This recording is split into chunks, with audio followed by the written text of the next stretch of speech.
8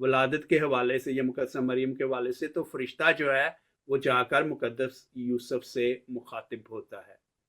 تو ایک اہم نقطہ، لوکا کی انجیل میں ہمیں مقدس یوسف کے بارے میں صرف 4 مرتبہ ملتا ہے، پھر یوحنا کی انجیل میں ہمیں 2 مرتبہ صرف مقدس یوسف کا ذکر ملتا ہے، جہاں پہ خداوند یسوع مسیح کی ذات کے حوالے سے اور ان کی منادی کے حوالے سے 2 دفعہ کہا جاتا ہے کہ کیا یہ یوسف کا بیٹا یسوع ناصری نہیں۔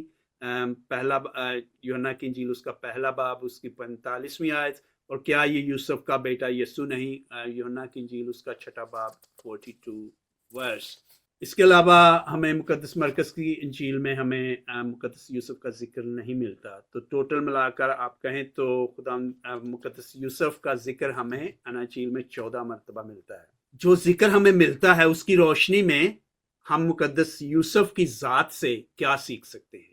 ٹھیک ہے، اس میں پہلا راست بازی، اور مقدس متی کی انجیل میں لکھا ہے کہ وہ راست باز تھا، اس کی زندگی سے ہم راست باز۔ پھر فرما برداری، یہ بڑی دلچسپ بات ہے کہ مقدس متی کی انجیل میں ہمیں ملتا ہے کہ فرشتہ مقدس یوسف کے پاس جا کر کہتا ہے جب اسے چھوڑنا چاہتا ہے کہ تو اسے اپنے پاس لے آ۔